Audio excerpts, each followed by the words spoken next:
Diyarbakır Ofis Meydanı'ndayız.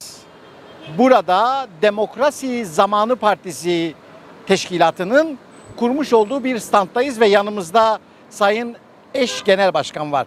Bakalım bu stand niçin kuruldu, ne zamana kadar açık olacak? Sayın Başkan merhaba, tanıyalım sizi. Merhaba, şıma sininiz, bütün peruşarı marızaf selam siftire. Cimo ser. Çimi şıma veşbe. Ma Diyarbakır'da standı navru, ma verdi ve neti, şıma zami khayrami. Merhaba saygıdeğer halkımız, kıymetli vatandaşlar. Biz Diyarbakır Ofis Yenişehir Demokrasi Zamanı Partisi İl Başkanlığı dibinde imza stand, 3 gün bir imza standımız var. Öncelikle 1 Eylül Dünya Barış Günü vesilesiyle halklarımızın barış gününü, Dünya Barış Günü'nü kutluyor, tebrik ediyoruz. Ve umudumuz odur ki dünyada gerçek manada halkların eşit yaşayacağı kültürleriyle, dilleriyle, renkleriyle bir dünyayı arzuluyoruz efendim. Standımızın amacı 1,5 yıldır biz parti meclisi olarak aldığımız bir karar var. Türkiye çapında bir stand faaliyetimiz var. Bugün Diyarbakır'da bu ilktir. 3 gün sürecek efendim. Temel hedef TRT Radyo Televizyon bünyesinde vergilerimizle İngilizce, Rusça, Kürtçe, Arapça yayın yapan bu kurum aynı zamanda yaklaşık 15-16 milyon civarında Zaza vatandaşların yaşadığı bu ülkenin 3. büyük halkı Zazalar içinde 24 saat yayın yapacak bir kanal talebimiz var. TRT Zazaki talebi. İkincisi olarak Milli Eğitim Müfredatı'nda Zazaca lehçe ibaresi geçiyor. Bütün dünya dil otoriteleri tarafından UNESCO'da başta olmak üzere Zazaca müstakil grameriyle sayılarla ayrı bir dil olduğunu kabul eder. Biz de devletin bu gerçeği kabul etmesi için faaliyet yürütüyoruz efendim. Çok harika. İlk stand mı? Diyarbakır'da ilktir. Ama biz Ankara'da geçen sene 10 stand açtık. Yine Antalya'da stand açtık efendim. Geçen hafta 3 günde Elazığ'da stand açtık. Çok yoğun geçti. Elazığ'da Zaza yurttaşlar daha çok fazla.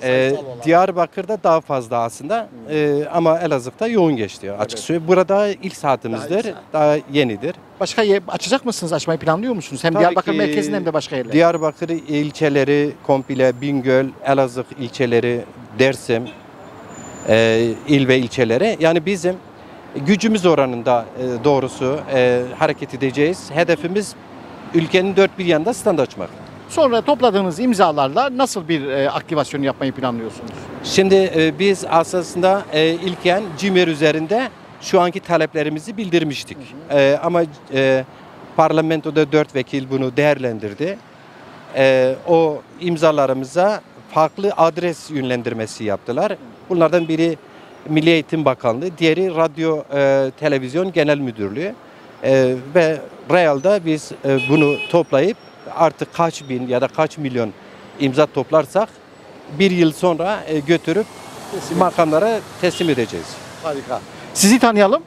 Merhaba, ben Demokrasi Zamanı Partisi meclis üyesiyim. Evet. İsmim Oğuz Kılıç. Ali Başkanımızın anlattığı gibi biz parti olarak bu çalışmalarımızı bir dil standıyla aşma yaptık. Şu anda çalışmalarımız iyi bir şekilde gidiyor. Çok güzel. Umarım devamı gelir. İnşallah. Evet. Halkın desteğiyle bunun devamını gelmesini burada diliyoruz. Bir çağrı yapmanız da gerekiyordur muhtemelen halkımıza. Mutlaka, Evet, mutlaka. Buyurun. Halkımıza çağrımız bir çağrımız var. Tüm diller, ülkedeki her bir dil bir insandır. Her bir dil bir yaşamdır. Tüm halklardan ricamız bir dilin yaşamasını isteyen herkes bu imza kampanyasına katılmasını diliyoruz. Evet.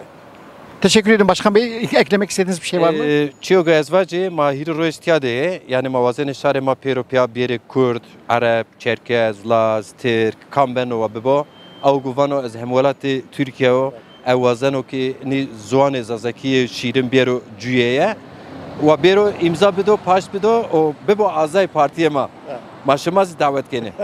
Zivane Zazaki o Şerino. Zav şirino bücüyo zone zazaki. Bücüyo. Spasiyavetkim Çimonser. Eyvallah. Çimişma veşbe ma gelime Kurd hamizi bangwazi diken ew jî werin piştiyarî bidin ve standê me imza bidin. Ankara, Antalya, Elazığ her cîde evana piştiyarî dan ve dere biraz zêde bidin. Biz de birazdan her iki önemli belgeyi imzalamak isteyeceğiz ve umut ediyorum bu imzalar bir ses olur ve Türkiye'de yaşayan Zaza yurttaşların bu talepleri diğer halklar gibi talepleri cevap bulur.